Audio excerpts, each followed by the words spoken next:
Hey everyone. Today in this video, I'm going to be correcting some of my fellow theists who use the argument that evolution is just a theory and therefore is necessarily false. Now, hi, my name's Todd, and welcome to Mission Millennial Z Alpha Generations, where we share the other side of the creation story with today's youth.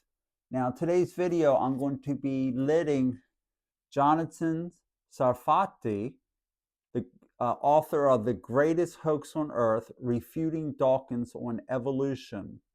Now, I'm going to be using him to refute this concept that evolution is just a theory and therefore must necessarily be false. Now, let me read a little bit about the author, Jonathan.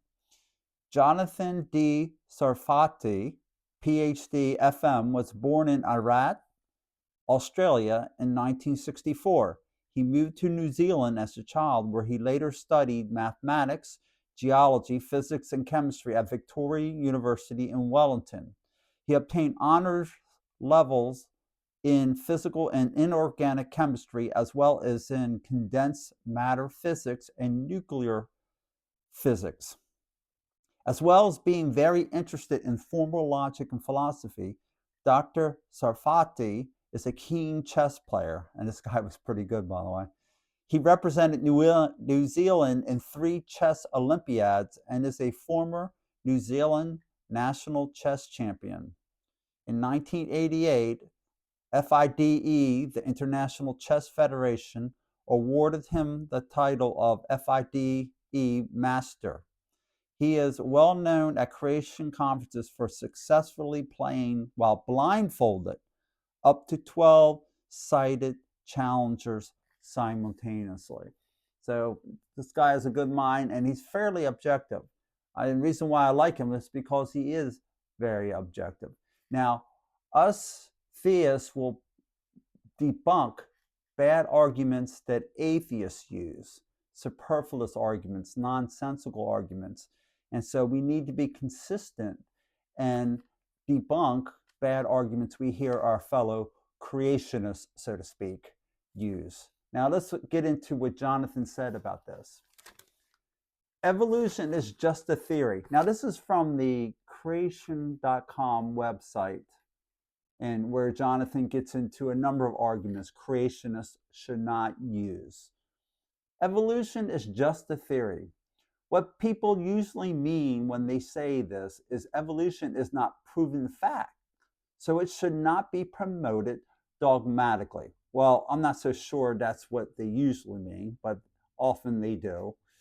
Sometimes I think they just mean that the very fact that something is a theory necessarily proves it wrong, that it's just conjecture.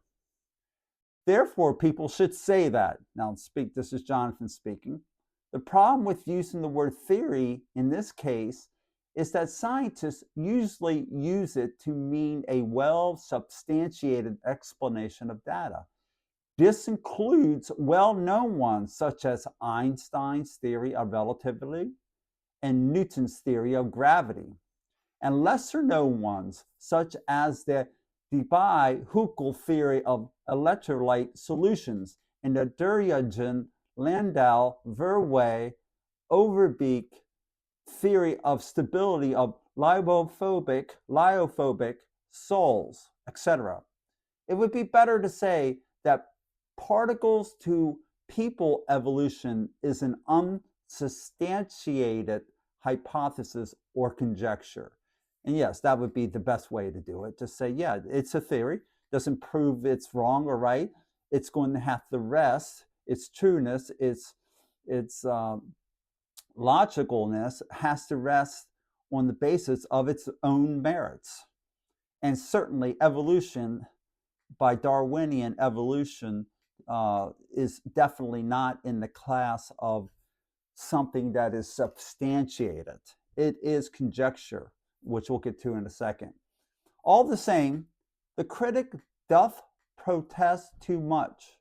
Webster's Dictionary, 1996, provides the number 2 meaning as, quote, a proposed explanation whose status is still conjectural, in contrast to well-established propositions that are regarded as reporting matters of actual fact.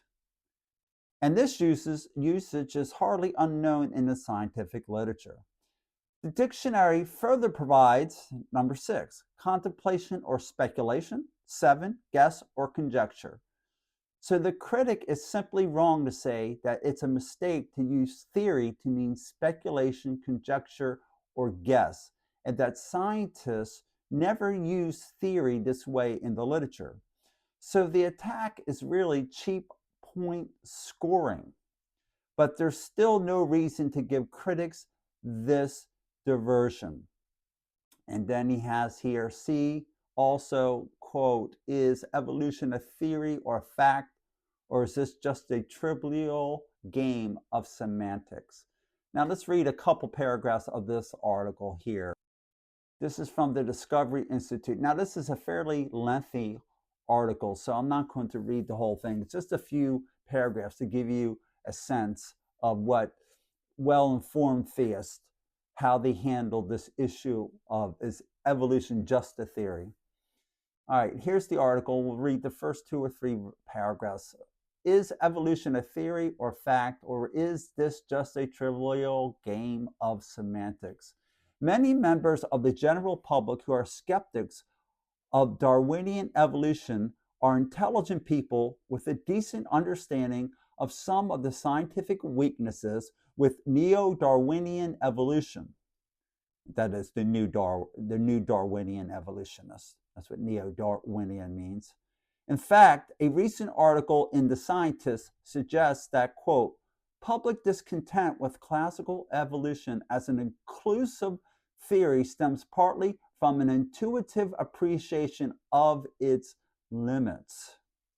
But in this highly nuanced debate, such Darwin skeptics must avoid semantic landmines if they are to accurately, clearly, and effectively communicate their views. Some people who oppose neo-Darwinian evolution are fond of calling evolution only a theory or just a theory, but not a fact.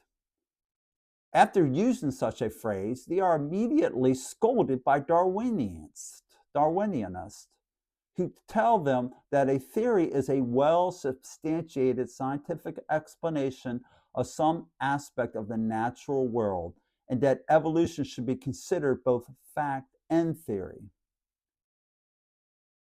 Kenneth Miller just wrote a book titled Only a Theory, basically opposing people who use such an argument. Similarly, an opinion article recently condescended. One of the greatest misconceptions about evolution is embedded in the misuse of the word theory in its application to science. The common antecedents that result in this misuse of the word are manifested in either genuine ignorance or disguised ignorance. Now, I think this might apply to some theists.